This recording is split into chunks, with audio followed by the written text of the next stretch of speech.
पूर्वोत्तर में परिणामों को लेकर लगातार चर्चा जारी है और रुझानों में कहीं ना कहीं अब नागालैंड और त्रिपुरा में बीजेपी सत्ता की ओर बढ़ रही है। मेघालय में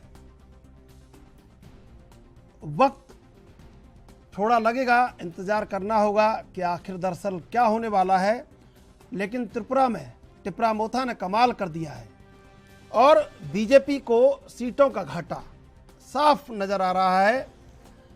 2018 में 35 सीटें बीजेपी ने जीती थी, लेकिन इस बार अभी तक रुझानों में 31 सीटों पर बीजेपी आगे चल रही है।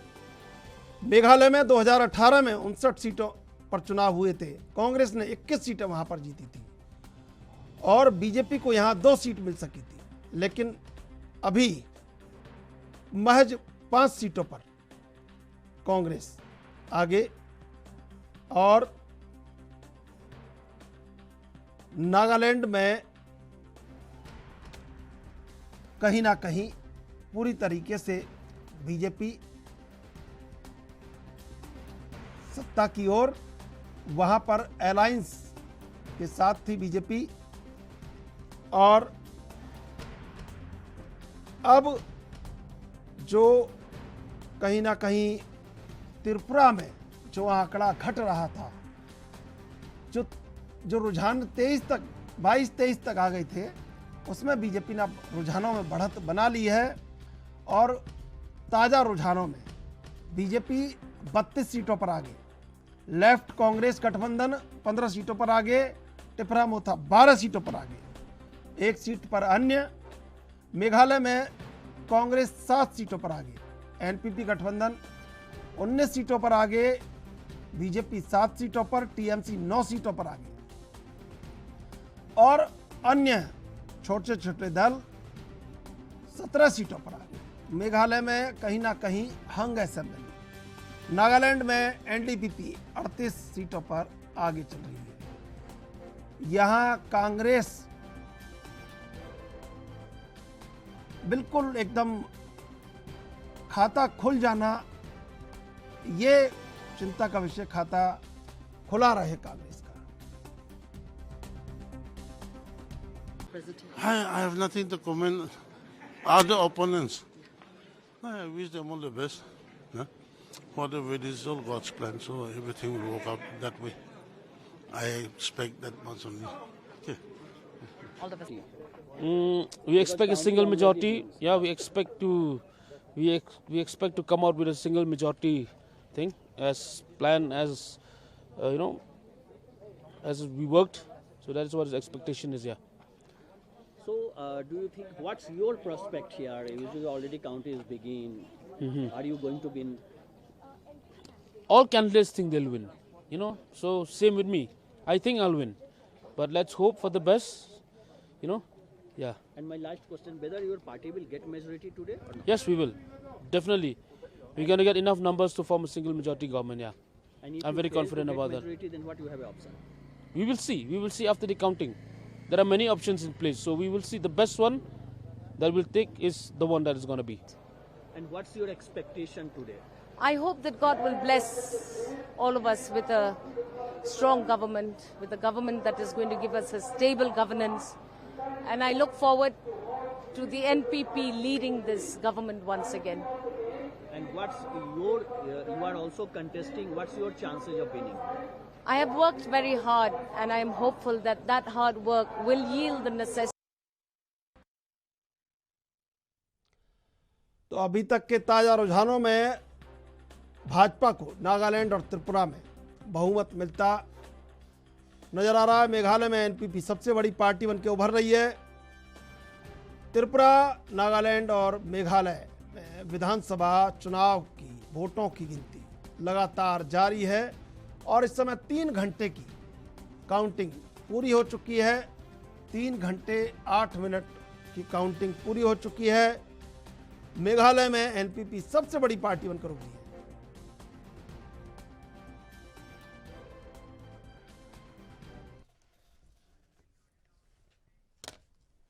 तो इसी मुद्दे पर चर्चा करेंगे तीन मेहमान हमारे साथ बने हुए, देशबंधु दीक्षित बीजेपी से, रतन तिवारी कांग्रेस से, दिलीप यशवर्धन राजनीतिक विश्लेषक। आप तीनों का स्वागत है एनबी न्यूज पर। देशबंधु जी, क्या लग रहा है, नागालैंड और त्रिपुरा में बहुमत की ओर बढ़ रहे हैं आप, लेकिन टिपरा मोथा ने वहां पर बिल्कुल कमाल का प्रदर्शन कर दिया है। नहीं सर्वप्रथम बहुत बहुत धन्यवाद जी। और अभी 3 घंटे हैं, देखें शुरुआती रुझान इस बात का द्योतक है कि अभी भारतीय जनमानस भारतीय जनता पार्टी की विकास की नीति और सबका साथ सबका विकास जनता जनार्दन द्वारा हमें आशीर्वाद मिलता रहा है और आगामी वाले होने वाले चुनाव में भी जिस तरह विजय प्राप्त हुई, देखिएगा ये परिणाम जब शाम तक होंगे तो हमारी सरकार भारतीय जनता पार्टी की सरकार पूर्ण बहुमत से है। ठीक है, दिलीप यशवर्धन जी कैसे देख रहे हैं इन आंकड़ों को, जो भी आंकड़े चल रहे हैं, जो रुझान चल रहे हैं इस समय?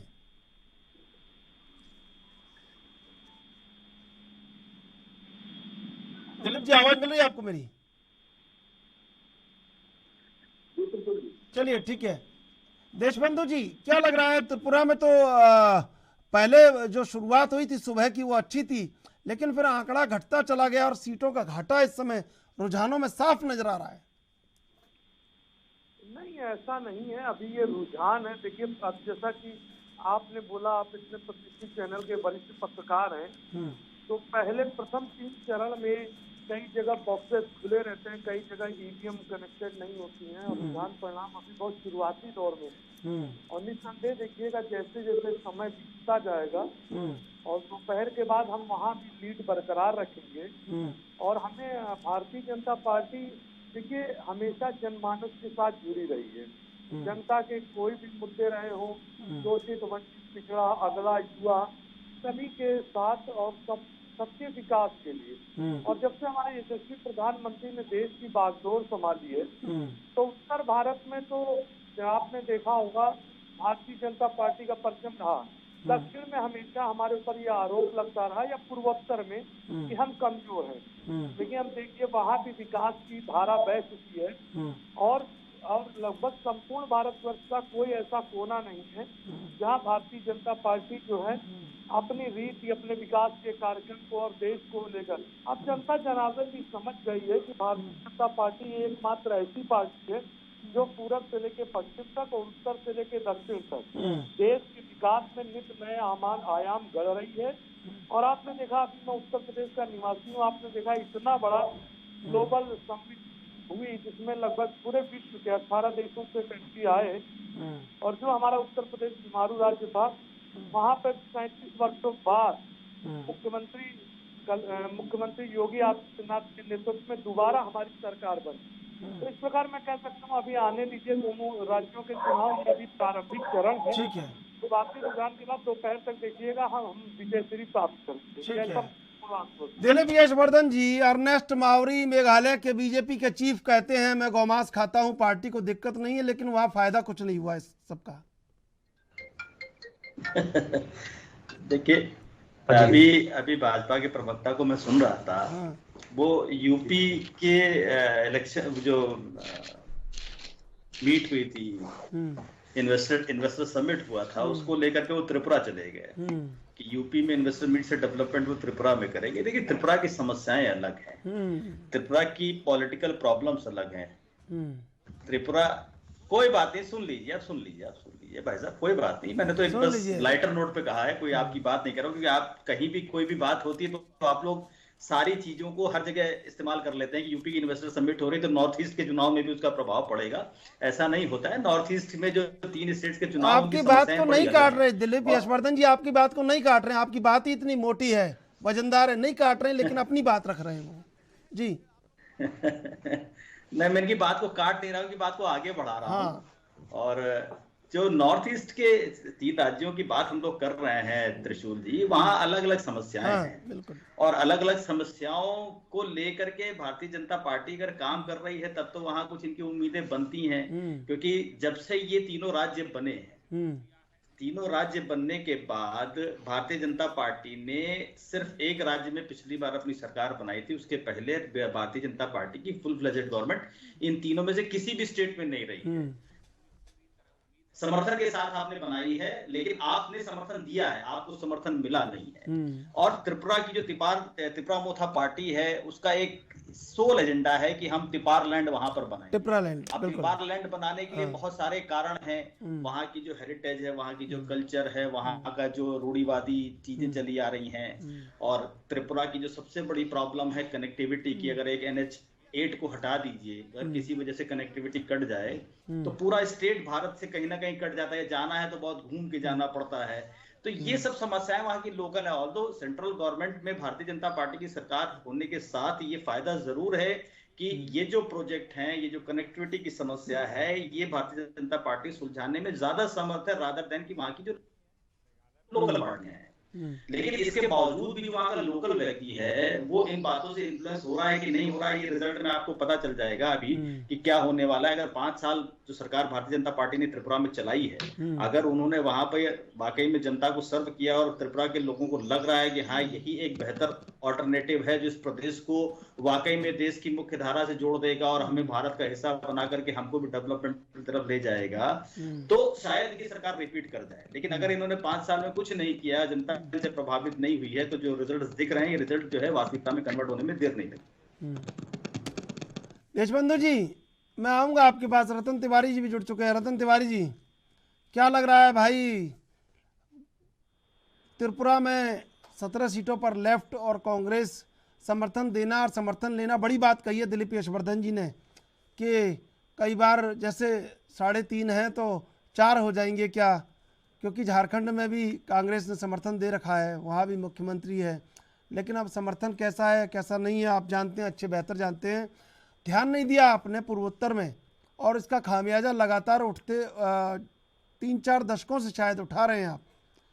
4 दशक हो गए अब उठाते उठाते, 80 से ही उठा रहे हैं आप। और कहीं न कहीं हमारी कमियां भी रही। हमने वहां पे ज्यादा सीट पे चुनाव भी नहीं लड़ा। लेफ्ट के साथ करीब 16-17 सीट पे हमने गठबंधन किया है। और हमारी कमियां हैं, पिछले बार हमको 2% वोट मिला था, इस बार हमको 1-1.5% वोट मिलने के आसार दिखाई दे रहे हैं, और वो आंकड़ा भी 2% के पार भी होगा। हमारी स्थिति वहां पे नाजुक थी, ये हमने पहले भी कहा था। लेकिन अभी जनता का जो जनादेश होगा, जो जनता का माइंडेड होगा, हम उसको स्वीकार करेंगे।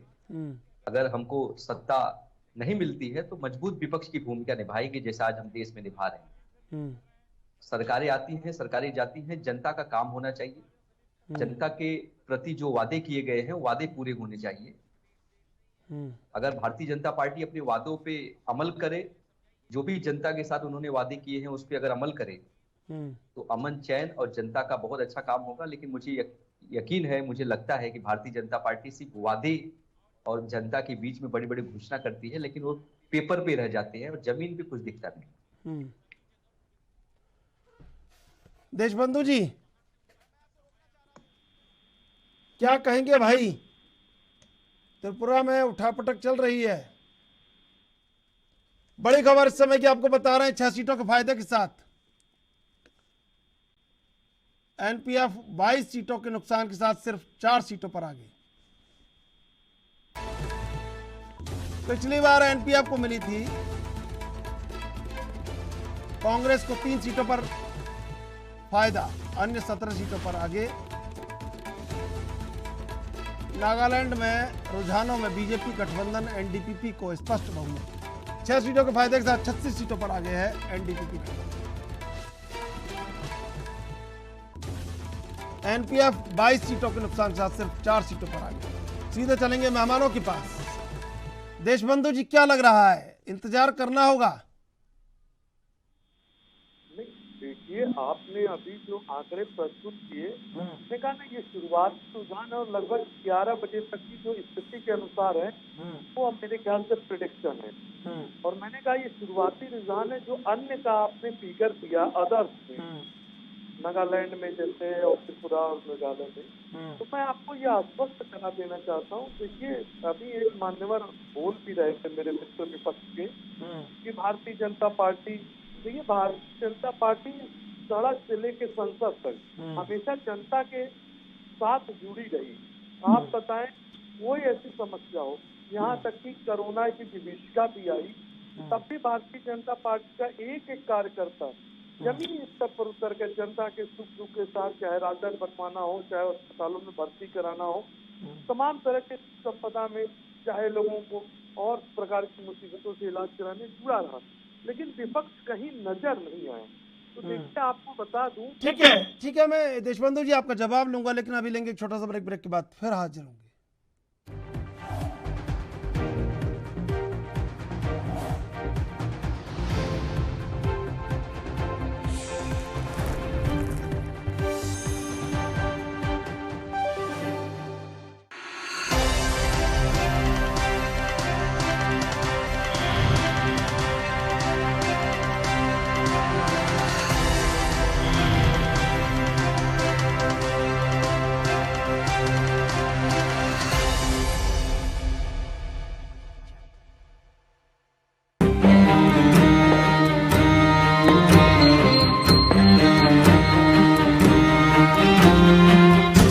ਕਦੋਂ ਤੱਕ ਤੁਸੀਂ ਇਸ ਤਰ੍ਹਾਂ ਭਵਿੱਖ ਦੀ ਚਿੰਤਾ ਲੈ ਕੇ ਚੱਲਦੇ ਰਹੋਗੇ? LIC ਦੇ ਨਿਊ ਪੈਨਸ਼ਨ ਪਲੱਸ ਦੇ ਨਾਲ ਆਪਣੀ ਪੈਨਸ਼ਨ ਦੀ ਯੋਜਨਾ ਬਣਾਓ, ਕਿਉਂਕਿ ਇਹ ਪਲਾਨ ਤੁਹਾਡੇ ਭਵਿੱਖ ਦੇ ਲਈ ਮਾਰਕੀਟ ਲਿੰਕਡ ਵੈਲਥ ਕ੍ਰੀਏਟ ਕਰਦਾ ਹੈ। ਹੋਰ ਤਾਂ ਹੋਰ, ਇਸ ਪਲਾਨ ਵਿੱਚ ਗਾਰੰਟੀਡ ਐਡੀਸ਼ਨਸ ਦੇ ਨਾਲ ਪੈਨਸ਼ਨ ਪਾਉਣ ਦੇ ਲਈ ਕਈ ਵਿਕਲਪ ਵੀ ਹਨ, so that you grow young and tension free.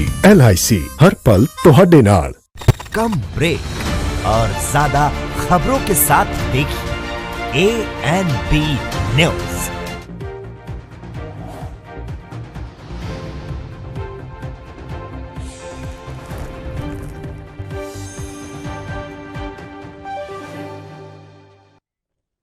सीधे चलेंगे मेहमानों के पास। देशबंधु दीक्षित जी, क्या लग रहा है भाई? इंतजार तो ठीक है, लेकिन नागालैंड और त्रिपुरा में तो आपका मामला ठीक है, लेकिन मेघालय में जम नहीं रहा है मामला। नहीं, मैंने कहा, देखिए, अभी ये शुरुआती रुझान है। जैसा कि आपने नागालैंड और त्रिपुरा में, तो मैं आपको मेघालय के परिप्रेक्ष्य में भी बहुत ही जिम्मेदारी पूर्वक ये कहना चाहता हूँ, क्योंकि अभी जो आंकड़े आपके टीवी स्क्रीन पे दिख रहे थे, वो मैंने कहा आपने 11 बजे के स्थिति के अनुसार बोला, लेकिन अब देखिएगा जैसे जैसे ये दोपहर आएगी, लगभग हम 1:30 बजे के आसपास, 2 बजे के आसपास, यहाँ देखिए मेघालय में जो आपने खाया है, अन्य के जो सीटें हैं, वो रुझान अभी कहाँ से हैं उसके बारे में टिप्पणी करना उचित नहीं होगा, लेकिन ये जो अन्य की सीटें हैं, ये कन्वर्ट होके देखिएगा, जब आगे रुझान आएंगे तो हमारी भारतीय जनता पार्टी की स्थिति और मजबूत, और मेघालय में भी हम लीड लेते हुए नजर आएंगे। अभी शुरुआत रुझान है, तो इसलिए बहुत कुछ नहीं कहना चाहूंगा, लेकिन मैं भारतीय जनता पार्टी का एक कार्यकर्ता होने के नाते और भारतीय जनता पार्टी के यशस्वी प्रधानमंत्री, ये जो 9 वर्ष के कार्यकाल का आपने देखा होगा, हमारा कार्यकाल यही 2004 से 14 तक की जबकि सरकारें, तो आपने देखा होगा कि यही यूपीए की सरकार घोटालों की सरकार, भ्रष्टाचार की सरकार। आज आप जानते होंगे कि 9 वर्ष हमारी केंद्र की सरकार में कोई भ्रष्टाचार नहीं हुआ और कोई दाग प्रधानमंत्री पर नहीं लगा। इवन आप बताइए, आप कोई भी हो राज्य उठा के, चाहे विपक्ष या कांग्रेस शासित प्रदेश हो या भाजपा, आप तुलनात्मक अध्ययन भी कर लें, तो आज जनता जनार्दन का आशीर्वाद, चाहे कोई भी चुनाव हो, आप देख लें, विधानसभा हो या केंद्रीय प्रत्यक्ष में हो, हमने हमेशा अपने किए गए। बिल्कुल देशबंधु जी, इस समय मैं आपको रोकना चाहूंगा। इस समय की बड़ी खबर दिल्ली से आ रही है। दिल्ली से चुनाव आयोग को लेकर बड़ी खबर इस समय की आपको रूबरू करवा रहे हैं। दिल्ली से बड़ी खबर, चुनाव आयोग में नियुक्ति पर सुप्रीम कोर्ट का फैसला, CBI निदेशक की तर्ज पर चुनाव आयुक्त की नियुक्ति हो। मुख्य चुनाव आयुक्त की नियुक्ति PM, नेता विपक्ष, चीफ जस्टिस की कमेटी चयन करे। चुनाव आयोग के गठन का काम कमेटी को करना चाहिए। सुप्रीम कोर्ट का निर्णय, बड़ी खबर चुनाव आयोग को लेकर दिल्ली से इस समय की। चुनाव आयोग में नियुक्ति पर सुप्रीम कोर्ट का फैसला, CBI निदेशक की तर्ज पर CEC की नियुक्ति हो। मुख्य चुनाव आयुक्त की नियुक्ति CBI निदेशक की तर्ज पर हो। PM, नेता विपक्ष, चीफ जस्टिस कमेटी में। चुनाव आयोग के गठन का काम कमेटी को करना। बड़ी खबर चुनाव आयुक्त को लेकर।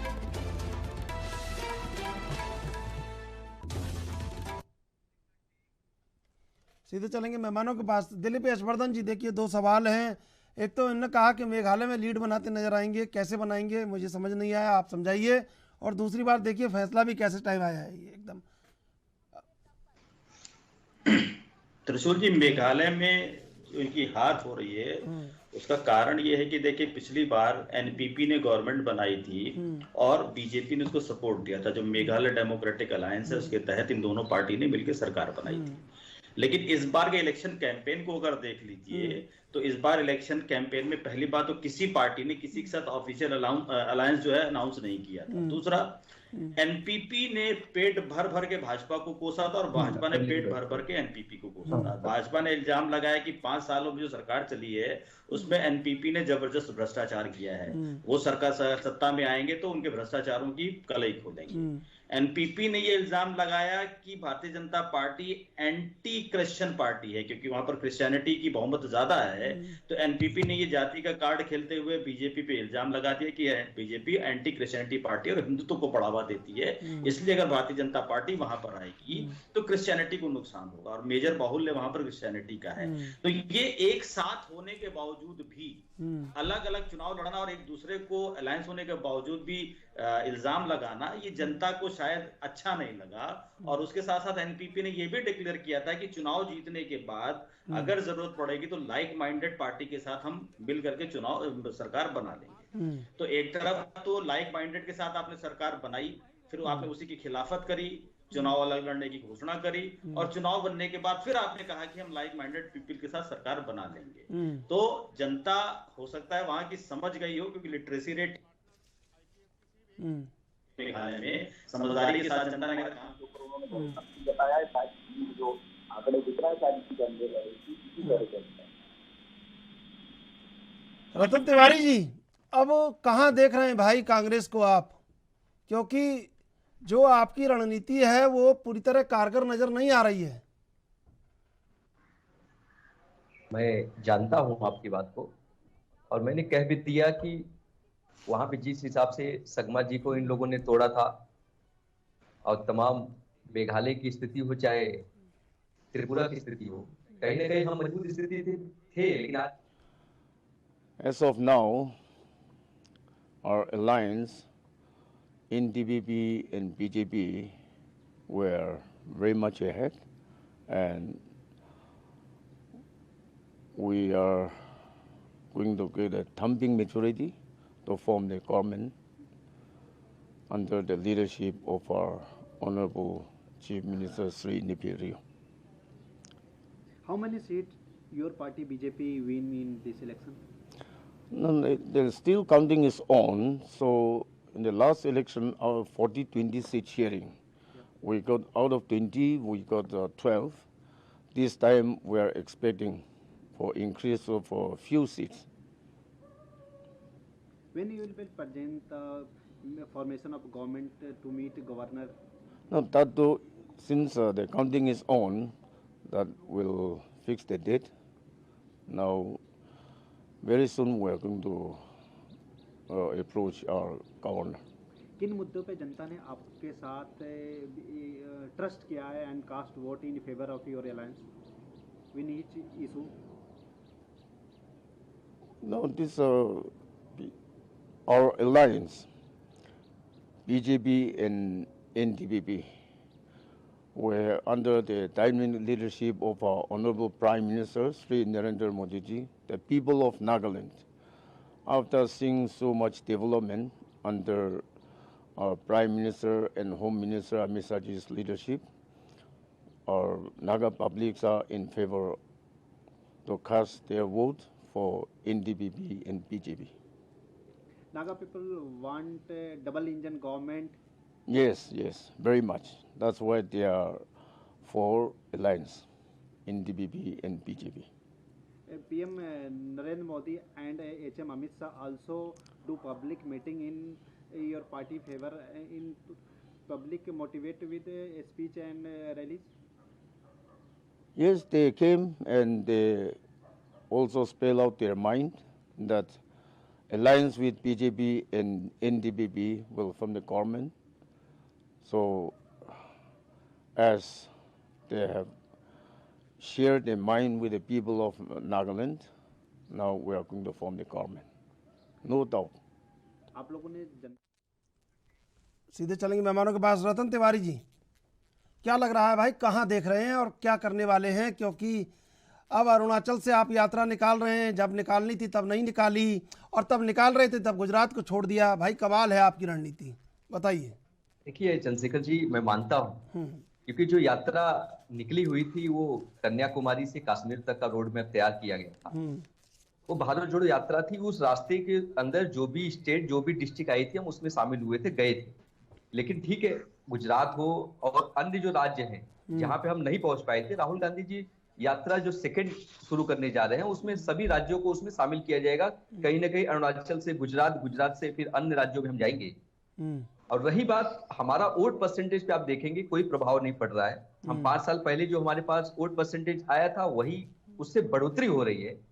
और हम अभी भी इंतजार करेंगे, अभी भी फैसला आना बाकी है। तो रुझान है, थोड़ा समय का इंतजार कर लीजिए, मैं बिल्कुल स्पष्ट हो जाएगी। देखिए आप कितनी बड़ी बात कही है। आप दिलीप यशवर्धन जी, सुना आपने दिलीप यशवर्धन जी, सुना रतन तिवारी जी को कि 5 साल पहले जो वोट बैंक था, जो वोट शेयर था, उस पर फर्क नहीं पड़ा है। इनको इससे कोई मतलब नहीं है कि 8-8, 9-9 मुख्यमंत्री खो दिए हैं। 20 साल पहले मुख्यमंत्री थे, उसकी चर्चा नहीं है। बस ये कह रहे हैं हमारा वोट शेयर कम नहीं हुआ है 5 साल पहले वाला। देख लीजिए आप। अब ये सदाशयता, ये कर्टसी राजनीति में कहाँ मिलेगी आपको, बताइए आप।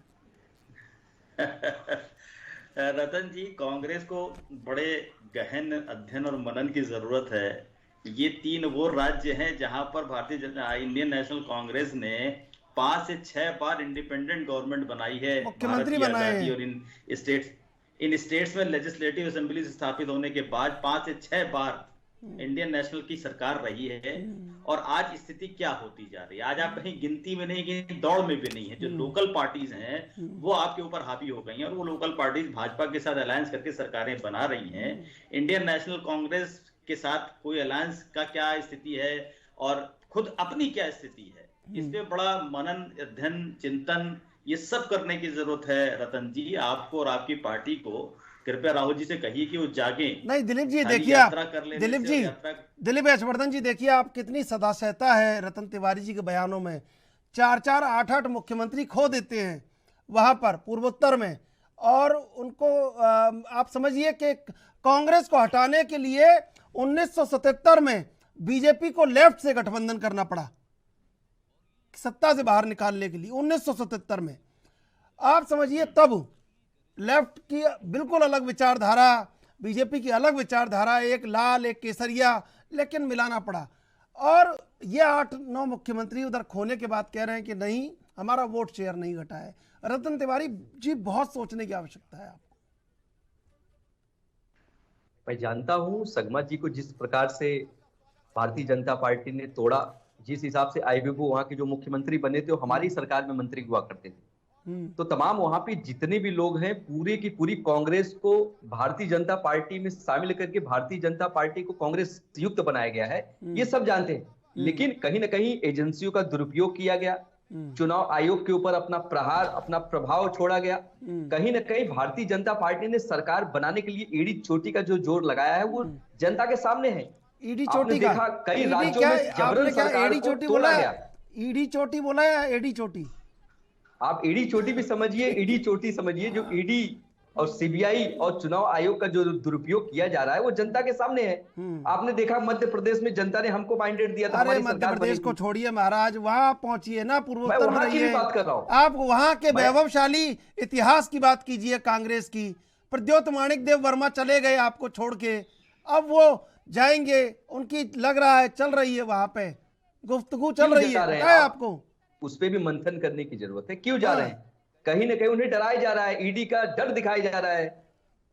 तो सब जानते हैं, देश की जनता जानती है कि 2024 तक आप जितना ताकत लगाना चाहते हैं लगा लीजिए, 24 के बाद सारा डर निकल जाएगा। दिलीप यशवर्धन जी, ये देखिए, इनके पास ये ईडी का डर, वहां प्रद्योत माणिक देव वर्मा इसलिए थोड़ी गए थे कि ईडी से डर रहे थे। आप बता दीजिए एक बार जरा।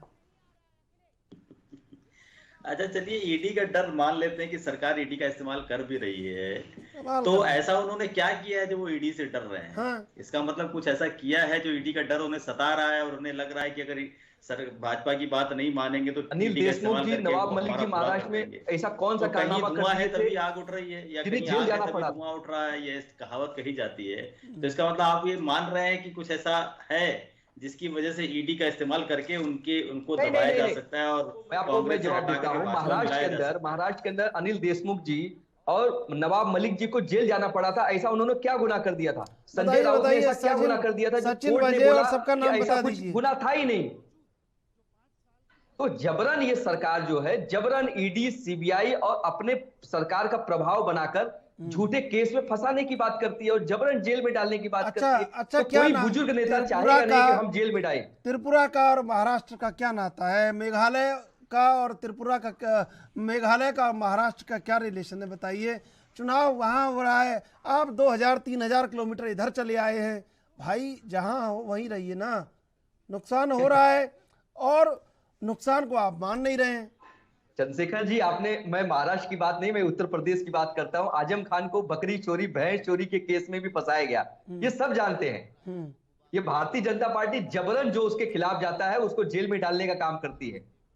हम हर राज्यों का उदाहरण आपको दे देंगे। अभी मनीष सिसोदिया जी के साथ क्या हो रहा है? आप तो खुश ये हो सब रहे हो। सरकार है। अभी आप तो भारतीय खुश हो जनता रहे हो पार्टी का भाई। कोई व्यक्ति का घोटाला आप करता तो है, खुश हो रहे हो। क्लीन चिट हो जाता कांग्रेस है। अडानी कांग्रेस पे तो खुश अड़े हो बोलते रही हैं है। इन लोग। कांग्रेस तो खुश हो रही है उसमें। नहीं, आपका तो वोट कांग्रेस टूट कैसे रहा खुश था। होगी? कांग्रेस खुश नहीं हो रही है। हम कहते हैं कि अडानी का अब क्यों नहीं बोल पा रहे इन लोग? भाई, अडानी पे जेपीसी क्यों नहीं बैठा रहे? अखिलेश यादव का बयान आया कि गिरफ्तारी गलत है। आपका कोई बयान आया क्या ऐसा? आप तो खुश हो रहे थे उस पर। और फिर प्रधानमंत्री मोदी हमला कर देते हैं कि भैया कांग्रेस के छाते के नीचे अध्यक्ष खड़ा नहीं हो पा रहा है, आप कैसे खड़े होगे? अलायंस को बोल यही देते तो हैं। महिलाओं के प्रति इनकी आस्था, इनकी विचारधारा प्रकट होती है। देशबंधु जी, क्या लग रहा है? जो बीमार चल रही हो, जो कांग्रेस की पूर्व अध्यक्ष हो, जिसका एक इतिहास हो। ठीक है, देशबंधु जी क्या लग रहा है? लौट रहे मैदान में त्रिपुरा में आप, आंकड़ा बढ़ने लगा है। हालांकि वो आंकड़ा वहां नहीं पहुंचा है जहां पे पहले थे आप, 35 वाला। ये मैंने कहा था ना, ये 11 बजे के आंकड़े हैं और अभी 11 बजे 34 हो रहा लगभग। और अभी साफ होने दीजिए। और हम अभी कांग्रेस के प्रवक्ता दुनिया भर की बातें कर रहे थे। आपको बता दें, लोकतंत्र जनता की अदालत सबसे बड़ी अदालत है। और मैं हमारे माननीय कांग्रेस के प्रवक्ता की जो बता दूं, भारत वर्ष की 135 करोड़ की जनता है, वो जानती है कांग्रेस के कारनामे। और आप जो इधर उधर का उदाहरण देते हैं, भारतीय जनता पार्टी 4 धारा की पार्टी है और बहुत से अनुशासित पार्टी। और आपको बता दें, हम अपने किए गए कार्य और किए गए विकास कार्य द्वारा जनता के विश्वास है। ये एक चुनाव की बात है। आप बता दीजिए, कांग्रेस के युवा राजकुमार के नेतृत्व में लगभग 2 दर्जन से ज्यादा चुनाव आप हार गए, तब भी आप मतदान नहीं करते हैं। और आप इतने बड़े प्रतिष्ठित चैनल पे बोल हमारे जो है वोट पर पिछली बार के आसपास। अरे आपको मंथन करना चाहिए। और ये हार क्यों हुई और आप क्यों जनता में बार बार जाके बार बार वही चीज दोहराते हैं? उत्तर प्रदेश का मामला हो, यहाँ भी आपने देखा केंद्र में सपा की सरकार से आपने गठबंधन कराया। 2022 में यहाँ उससे पहले 17 में 2 युवाओं का राजकुमार चला। लेकिन जनता जनार्दन जो आपके असफल प्रयोग है, इससे पहले कांग्रेस के अध्यक्ष आपने चंद्रशेखर की एक बात छेड़ी थी, छाता नहीं मिला। सुन लीजिए भाई, सुन लीजिए रतन तिवारी जी, सुन लीजिए, मैं आऊंगा आपके पास भी आऊंगा, सुन लीजिए। अनुनंदन मिलने के बाद कोई बाहर का अध्यक्ष होगा तो उसको सम्मान दिया जाएगा, किसी परिवार की पार्टी है। और परिवार के प्रति जो निष्ठा नहीं रखेगा उसको कांग्रेस में कभी सम्मान नहीं मिलेगा। और टिकट और पद की तो बात छोड़ दीजिए। लेकिन भारतीय जनता पार्टी, हाँ सुन लीजिए, आप सुन लीजिए, एक बार सुन लीजिए। देशबंधु जी ना काफी देर में बोले हैं, सुन लीजिए आप, फिर वो ऐसे मत कीजिए, ठीक है? हाँ बोलिए देशबंधु जी। नहीं, मैंने यही कहा ना, भारतीय जनता पार्टी में भी देखिए, एक छोटे से छोटा कार्यकर्ता, आप श्रीमती क्या नाम है, अपनी राष्ट्रपति जो है द्रौपदी मुर्मू जी को दे दीजिए। वो कहाँ पे एक छोटे से परिवार से उठ के आई, आज भारत के शीर्ष नेतृत्व पे बैठी, जहाँ पर कोई का कार्यकर्ता जो है, हमारे यहाँ कोई ये नहीं है, एक परिवार के इर्द चरण परिक्रमा करते हैं। और आप बता दीजिए, आप ये जो नागालैंड और त्रिपुरा और मेघालय के जो सीटें हैं उनको छोड़ के अभी आने वाले समय में यही हार होगी। और जब हार जाते हैं, अच्छा सबसे बड़ी बात ये होती है कि कांग्रेस की मानसिकता है 2004-14 तक यही इनके पास ईडी, इंफॉर्मेशन, सीबीआई, सब जब ये हार जाते हैं तो इसका ठीक रहा ईवीएम खराब है। और जहाँ ये विजय प्राप्त कर लेते हैं, जैसे हिमाचल में हम लोग स्वीकार करते हैं, हम भी विपक्ष में बहुत सालों तक रहे, चंद्रशेखर जी इस बात को मैं सम्मान थे, लेकिन हमेशा भारतीय जनता पार्टी विपक्ष में भी सकारात्मक विपक्ष भूमिका निभाई और देश की प्रगति के साथ लग गई। स्वर्गीय अटल बिहारी वाजपेयी मैं यहाँ चर्चा करना चाहूँगा, तो हमेशा जो है देश के उत्थान और देश को प्रगतिवादी सोच के साथ हमेशा विपक्ष के कई बार उन्होंने अगुवाई, लेकिन कांग्रेस कभी इस चीज को पचा नहीं पाई। कांग्रेस केवल सत्ता चाहिए और किन प्रकार सत्ता चाहिए। और जनता जनार्दन ये चीज देखिए, जनता से बड़ी कोई अदालत नहीं, जनता ये बार बार समझ रही है कि सत्ता लोलुपता के लिए कोई भी हथकंडे अपना सकते हैं। और आरोप जहाँ लगाने की बात है, जैसे अब मनीष सिसोदिया की बात की, दूध का पानी, मैं आंकड़े बता दूं, कांग्रेस के प्रवक्ता शायद पढ़ते नहीं होंगे, आप बताइए, यही जब सरकारी नीति थी चंद्रशेखर जी, तो 7,350 करोड़ की दिल्ली में शराब बिकी और तब रेवेन्यू आया 3478 करोड़। ये आंकड़े आपके पास भी होंगे गूगल में। और जब यह नीति जो है इन्होंने अपने प्राइवेट पार्टनरों को दिया तो 14,135 CR की दारू बिकी। और जानते हैं रेवेन्यू कितना आया? मात्र 312 करोड़। तो क्या ये आंकड़े दुर्गंध नहीं देते हैं कि बहुत बड़े से बड़ा घोटाला है? अरे आप बताइए, एक शिक्षा मंत्री, अरे भाई वाह, कहाँ आप चले जाते हैं ट्रैक पे। हम बात पूर्वोत्तर की कर रहे हैं, आप दिल्ली में आप आ गए। भारतीय जनता पार्टी कभी भी बदले की भावना से कार्य नहीं करती है। ये छोटा सा उदाहरण देने का केवल ये संदर्भ था कि हम जनता के हित से जुड़े हुए मतों अपनी नीति रीति के हिसाब से जाते हैं। हमें इस बात से कोई मतलब नहीं है कांग्रेस क्या करती है। चलिए ये बताइए ना, ये बताइए, मेघालय में अर्नेस्ट मावरी जो आपके वहाँ के अध्यक्ष हैं, वो कहते हैं मैं गौमांस खाता हूँ, फायदा हुआ नहीं। नहीं देखिए, मैंने इस बयान को सुना नहीं, सुनते नहीं है। ये जो बयान उलझाने वाले होते हैं वो नहीं सुनते आप, भाई कमाल है। देखिए, लेकिन आंकड़े इस बात के द्योतक हैं। मैंने कहा भाई 2 बजे के बाद मैं फिर इस डिबेट में सम्मिलित होऊंगा, देखिएगा तब ये आंकड़े भारतीय जनता पार्टी के एक कार्यकर्ता की, हमारे शीर्ष नेतृत्व की, आदरणीय प्रधानमंत्री की और वहाँ की जनता का क्या आशीर्वाद भारतीय जनता पार्टी को। वो ठीक है, लेकिन भाई इतने चक्कर लगाए दिल्ली वालों ने, लेकिन सीटें 35 से आगे बढ़ नहीं पा रही हैं। रुझानों में कैसे कैसे करके अब 33 पहुंची हैं। सवाल तो ये है ना चंद्रशेखर जी, मैंने बोला ना, अभी आपने 11 बजे के आंकड़े दिखाए हैं और अभी 12 नहीं बजा है। ये प्रारंभिक 3 घंटे के रुझान है और आपके प्रथम चरण में मैंने कह दिया। ठीक है दिलीप यशवर्धन जी, क्या लग रहा है भाई, 35 के आंकड़े पे भी नहीं पहुंचे हैं अभी तक, कभी नीचे कभी ऊपर कभी इधर कभी उधर, उलटफेर जारी है। और ऐसे में दिल्ली से लगातार चक्कर लगते रहे वहां पे अगरतला तक, क्या लग रहा है आपको? देखिए, अभी भाजपा के प्रवक्ता कह रहे थे कि सरकार बनाने के लिए ये इनके प्रकार सारी कोशिशें करी जाती हैं। तो ये कोशिश तो हर राजनीतिक पार्टी करती है। ये जो मैं गौमांस खाता हूं, मुझे कोई आपत्ति नहीं है, ये भी त्रिशूल जी, ये स्टेटमेंट जो था ये अपने आप से दिया गया स्टेटमेंट नहीं था। ये भी एक पॉलिटिकल स्टेटमेंट था, लेकिन वो स्टेटमेंट किन्हीं कारणों से काम नहीं आया। ट्विस्ट नहीं आया उससे, कोई ट्विस्ट आया नहीं उससे। दिलीप जी, दलदल की सरकार है, अभी देखिएगा दूध का दूध पानी का पानी हो जाएगा। आप बताइए, बड़े शर्म की बात है, इतनी बड़ी पारिवारिक पार्टी के 2 शीर्ष नेतृत्व जमानत पे हैं। बताइए जनता में ये क्या संदेश जाता है?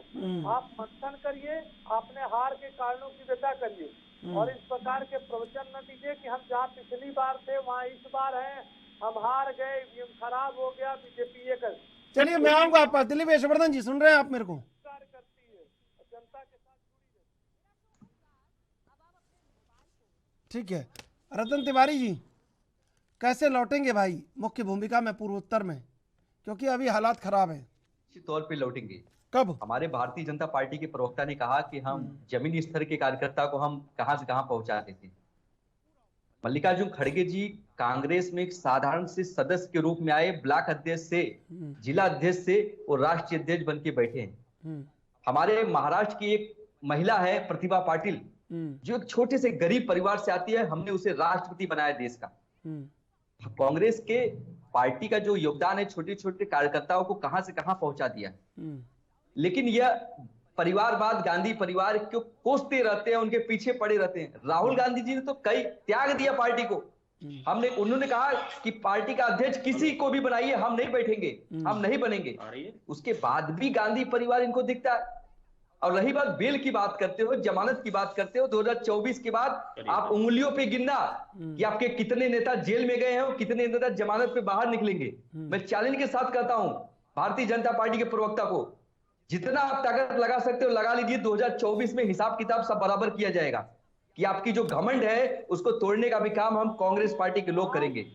आप मेरे ऊपर भी केस कर सकते हैं, केस करना आपका अधिकार है, लेकिन दोष तो होना चाहिए। हमारे भारतीय जनता पार्टी पर 9 वर्ष की केंद्र शासित प्रदेश में एक दोषी नहीं पाया गया। आप जानकारी के बता दूं, और यशस्वी प्रधानमंत्री के 9 वर्ष के कार्यकाल में आप एक भी दाग नहीं दिखा सकते हैं। और केवल व्यक्ति बातें, तो ये आपको बता दूं, आप चैनल पर बोल रहे हैं, आप मेरे खिलाफ केस कर सकते हैं, लेकिन जब तक मैं दोषी ना हूं तब तक मैं अपराधी नहीं कहलाऊंगा। कोई किस भावनाओं के तहत कह सकता है? आप और कोयला घोटाला हुआ था, अभी मैं सीएजी विनोद राय ने जो आरोप लगाए थे उन्हें माफी मांगनी पड़ी थी, आपको पता है? कम पड़ जाएगा। घोटालों की सरकार कहकर 2014 में जनता जनार्दन ने आपको।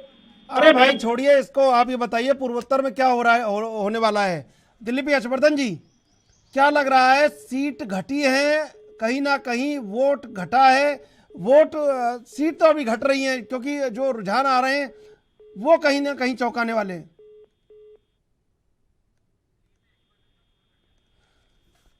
रतन तिवारी जी क्या लगता है कि अरुणाचल से यात्रा निकाल रहे हैं अब आप, ये यात्रा और वो यात्रा, समय जो है उसको कहीं ना कहीं आपको देखना होगा और समय अनुसार चलना होगा, और शायद इसमें थोड़ी बहुत कहीं चूक हो रही है आपसे?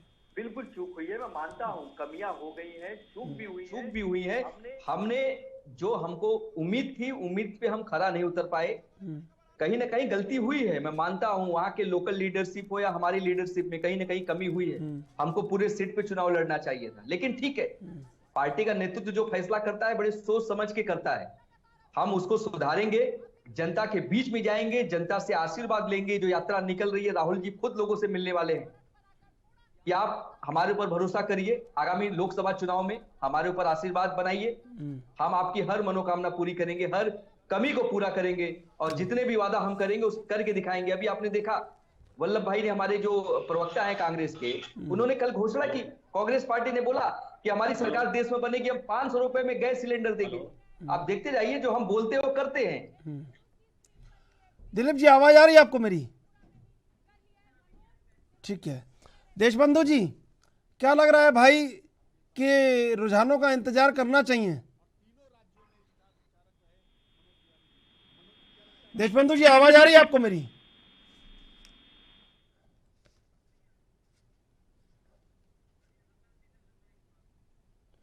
रतन जी, पूर्वोत्तर में जो स्थितियां हैं, जो खामियाजा आपने भुगता है, कहीं ना कहीं उसको अगर आपने जल्द पूरा नहीं किया तो और 2024 में जो नुकसान आपको होने वाला है उसको नहीं रोक पाएंगे, ये पता है आपको? मैं समझता हूं क्योंकि 2024 का जो चुनाव है हमारे लिए बहुत ही महत्वपूर्ण चुनाव है, इस देश के लिए महत्वपूर्ण चुनाव है, इस लोकतंत्र के लिए महत्वपूर्ण चुनाव है। हम एक भी चूक नहीं बर्दाश्त करेंगे, एक भी चूक नहीं करेंगे। नतीजे के बाद आप देखना शाम तक या कल तक हमारी एक महत्वपूर्ण बैठक होने जा रही है। उस बैठक में हम संगठन में बड़े बदलाव करने के संकेत भी दे रहे हैं और हम जमीनी स्तर से प्रदेश स्तर से राष्ट्रीय स्तर पे हम संगठन को इतना मजबूत बनाने के जा रहे हैं कि आप देखना 2024 में हम अच्छे नतीजे लेके आएंगे, क्योंकि हमारी चूक हुई है, हम मानते हैं, हम उसको कंप्लीट करेंगे, हम दुरुस्त करेंगे और मजबूत करेंगे। दिलीप यशवर्धन जी, क्या लग रहा है पूर्वोत्तर के परिणाम क्या बात कह रहे हैं 2024 के परिप्रेक्ष्य में? देखिए 2024 का दावा जो है वो सिवाय दावे के अलावा कुछ नहीं है, क्योंकि विधानसभा के इलेक्शंस मानते हैं कि लोकल मुद्दों पर होता है, लेकिन बहुत सारा इंडिकेशन जो होता है वो लोकसभा चुनावों के लिए वो दे देता है। अगर आप अपनी सरकार की जो इतिहास चला रहा था, जो लिगेसी चली आ रही थी आपकी सत्ता की, वो लिगेसी आप नहीं बचा पा रहे हैं, तो 2024 में आप कैसे पलटवार करेंगे ये भी एक सोचने वाली बात है, क्योंकि बहुत समय नहीं है। 2023 का चुनाव 2023 को अभी तो 3 राज्यों में खत्म हुए हैं, इसके साथ अभी 7 में और बाकी हैं। तो अगर आप उन 7 राज्यों में भी कहीं अपनी बढ़त बना ले गए तो 2024 में हो सकता है आपका दावा कुछ कारगर सिद्ध हो जाए। लेकिन अगर उन 7 राज्यों में भी आप कुछ नहीं कर पाए तो आप 2024 का दावा खोखला है, आप अपने आप को धोखा देने वाली बात कर रहे हैं। आप ग्राउंड लेवल पर काम करिए, कांग्रेस को ग्राउंड लेवल पर काम करने की बहुत ज्यादा जरूरत है। खाली स्टेटमेंट दे देने से जनता आपकी तरफ आकर्षित नहीं हो जाएगी। कुछ ऐसा करिए कि जो आपका आकर्षण आजादी के बाद था इस देश में, जो अब 2014 के बाद से धीरे धीरे गिरता चला जा रहा है, वो वापस आए। और 2024 में त्रिशूल जी अगर यही स्थिति रही तो 2024 में कुछ बदलने वाला नहीं है कांग्रेस के लिए, यही स्थिति रहेगी, बल्कि हो सकता है उससे नीचे ही चली जाए। ठीक है रतन जी, सुना आपने दिलीप यशवर्धन जी को? मैं हर्षवर्धन जी को कहना चाहता हूं कि आपकी बात को मैं मानता हूं, आपकी बात में सच्चाई भी है। जमीनी स्तर पे काम करने की जरूरत है, लेकिन हमने जमीनी स्तर पे शुरुआत कर दी है। आपने देखा राजस्थान में हमने गैस सिलेंडर को 500 रुपए में देने का काम किया। छत्तीसगढ़ में हमने जो मॉडल पूरे देश को दिखाया है, हमने जो अन्य राज्यों में काम करने का जो जिम्मा उठाया है, हिमाचल ने हमने शुरुआत की, किसानों के 2 लाख के नीचे तक के हमने जो कर्ज थे उसे माफ किए, हमने शुरुआत कर दी है। पूर्वोत्तर में कमी हुई है, उसकी भरपाई भी जल्दी हो जाएगी। हम पूरी तरह, महाराष्ट्र में आप देखेंगे महाविकास आघाड़ी मजबूत स्थिति में है, आप देखना दोनों की दोनों सीटें हम जीतने के कगार पे पहुंच चुके हैं। तो 2024 में नतीजे बहुत ही आश्चर्यचकित आएंगे और अच्छे नतीजे आएंगे, इसकी मैं उम्मीद करता हूं। देशबंधु जी, क्या लग रहा है आपके लिए उत्साह है पूर्वोत्तर में? देखिए, मैंने पहले ही कहा था, कांग्रेस के प्रवक्ता हार का चित्रा उदाहरण देकर बार बार समझाने का प्रयास कर नहीं कर रहे कि हार के कारणों की गहराई में नहीं जा रहे। और मैं यही कहना चाहता हूँ, महाराष्ट्र का उदाहरण देखिए, महान आप जो हज हुआ महाआघाड़ी का सबसे छुपा हुआ, आप जो कृत्य करते हैं, लेकिन जनता जनार्दन की सब देखिए। और 2024 बहुत दिन दूर नहीं है, आगामी समय में देखिएगा और विधानसभा के चुनाव होने हैं। और देखिएगा, मैं एक बात फिर से पुनः दोहराऊंगा कि भारतीय जनता पार्टी और जो नीति है वो देश को विश्व गुरु के पटल पे, आप बताइए क्या यह गौरवान्वित का हमारे लिए विषय नहीं? क्या विश्व की 5 आर्थिक अर्थव्यवस्थाओं में उस पर ये प्रश्न उठाते हैं? और सबसे बड़ा दुखद तब लगता है कि ये सेना के 100 रुपए प्रश्न उठाते हैं और आप नहीं, कभी नहीं। सेना के 100 को सल्यूट करते हैं और सेना के 100 रुपए हम गर्व करते हैं। एक छोटा बच्चा भी सड़क पर जाते हुए सेना के सिपाही को देखता है तो उसका सीना गर्व से चौड़ा हो जाता है। और ये सर्जिकल स्ट्राइक पे सवाल उठाते हैं। ये अब वो पार्टी है जो श्री राम के अस्तित्व में बताइए उस पर सवाल उठाते हैं। कोई भी अच्छा कार्य, मैंने कहा जैसी दृष्टि होती है वैसी दृष्टि होती। हम अगर कोई भी समाधान, भारतीय जनता पार्टी समाधान, समस्या का समाधान ढूंढती है और कांग्रेस की नीति है हर समाधान में समस्या ढूंढिए। तो वही परिपेक्ष होता है कि समस्या का समाधान ढूंढिए या समाधान में समस्या ढूंढिए। ये अपने दृष्टि और अंतर्मन में नहीं झांक पा रहे हैं। और मैं कांग्रेस के प्रवक्ता यहाँ जो बैठे उनको और उनके शीर्ष नेतृत्व को, आप जनता के बीच जाइए, जनता से अगर नहीं सरोकार रखेंगे, केवल यात्राएं करेंगे तो यात्रा करने से कभी विजयश्री नहीं मिलती है। और आप देख लीजिएगा आगामी लोकसभा के चुनाव जो 2024 में प्रस्तावित है, यशस्वी प्रधानमंत्री के नेतृत्व में हम हैट्रिक मारेंगे। और ये भी कह रहे हैं विश्व की 3 आप देखिएगा आने वाले वर्षों में, चंद्रशेखर जी बड़ी जिम्मेदारी से कह रहा हूँ, विश्व की आने वाली 3 अर्थव्यवस्थाओं में होंगे। और जब अर्थव्यवस्था बढ़ती है तो देश प्रगति का द्योतक होता है। और आप बता दें बहुत रोजगार उत्पन्न होते हैं। और ये प्रश्न उठाना सही है, एक सकारात्मक विपक्ष की भूमिका निभाई है। और केवल इतना कहना चाहूंगा, सर्वप्रथम देश है और हमारा देश रहेगा। आज आप देखिए विश्व के तमाम देश आर्थिक समस्याओं से जूझ रहे हैं, फिर भी आपने देखा तमाम विश्व की रेटिंग कंपनियां सबसे ज्यादा ग्रोथ रेट भारतवर्ष बना रहा है। यहाँ तक कि हमारे जो चाइना महीना आती और विकसित देश की भी आपने देखा कि जो ग्रोथ रेट है उसमें सबसे ज्यादा ग्रोथ रेट भारतवर्ष की है। तो भारत एक अब 21वीं सदी का भारत है। अमृत काल की योजना में हम बहुत तेजी से आगे बढ़ रहे हैं। और देखिएगा निस्संदेह अब हम विश्व की 3 प्रमुख अर्थव्यवस्थाओं में हो जाएंगे। और यशस्वी प्रधानमंत्री ने जो इंफ्रास्ट्रक्चर पे, रोड पे, जनमानस के लिए आप देखा हो, चाहे वो इज्जत घर हो, शौचालय घर देने हो, चाहे गरीबों को प्रधानमंत्री आवास हो, चाहे कौशल विकास के द्वारा विभिन्न प्रकार के लोगों को रोजगार देने की बात हो, चाहे आपने देखा भ्रष्टाचार में डिजिटल माध्यम से पेमार हो, चाहे किसानों के सम्मान के लिए किसान सम्मान। तैयारी में लगे हैं आप तो पूरी तरह से? नहीं देखिए चंद्रशेखर जी, मैं बता नहीं रहा हूँ, मैं ये उदाहरण दे रहा हूँ जो जनता से। आप कांग्रेस को देख के पिछले 9 साल में किन जनता के मुद्दों को इन्होंने उठाया, केवल भटकाओ और हार का ठिकरा में पर फोड़ देना। या आपने देखा अब इन्होंने वो कांग्रेस के माननीय प्रवक्ता ने वक्तव्य दिया कि हम भाई जहाँ पिछली बार थे वहाँ इस बार थे। तो आपके रुझान आने दीजिए, शाम को फिर हम लोग चर्चा में बैठेंगे और देखिएगा जनता जनार्दन का आशीर्वाद मिलेगा और तीनों राज्यों में हम भारतीय जनता पार्टी जो है सरकार बनाए। ठीक है दिलीप यशवर्धन जी, क्या लग रहा है इन तमाम आंकड़ों को अगर आप नजर में डालेंगे तो कहीं ना कहीं पैठ बना ली है बीजेपी ने पूर्वोत्तर में? हाँ, ये कह सकते हैं पैठ बना ली है। और ये माना जा सकता है कि इंडिपेंडेंट सरकार शायद भारतीय जनता पार्टी इस बार बना ले। मेघालय में जो स्थिति चल रही है वो हो सकता है आने वाले समय में क्लियर हो जाए। और अगर ऐसा हो रहा है तो मान लीजिए कि जो केंद्र की योजनाएं हैं वो इन तीनों राज्यों की जनता तक पहुंची हैं और वहां की जनता को लाभ दिखा। और भारतीय जनता पार्टी में वो वहां का भविष्य देख रहे हैं कि ये जो 3 स्टेट्स हैं जो और वहाँ की जो लोकल प्रॉब्लम्स हैं, जो अपनी जनजातियां हैं, जो वहाँ के ट्राइबल्स हैं, जो वहाँ के ट्राइबल्स हैं अपनी स्टेट की मांग कर रहे हैं, कोई स्टेट की मांग कर रहा है, कोई सेपरेट यूनियन की मांग कर रहा है, तो उन सारी समस्याओं का समाधान शायद भारतीय जनता पार्टी केंद्र की वजह से दे पाए। यही आशा लेकर के वहां की जनता इनकी तरफ वोट का गिफ्ट इनको दे रही है।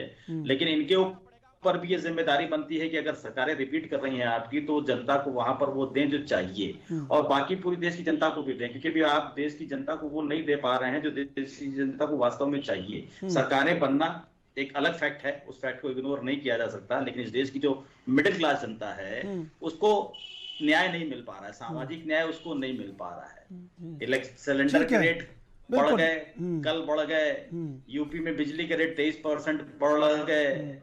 कमाई का साधन बढ़ाइए तब रेट बढ़ाइए, रेट बढ़ाते चले जा रहे हैं, सरकार का खजाना तो भर रहा है लेकिन व्यक्तियों का खजाना खाली हो रहा है। बिल्कुल, समय समाप्त हो रहा है। देशबंधु दीक्षित जी, रतन तिवारी जी, दिलीप यशवर्धन जी, आप तीनों का धन्यवाद।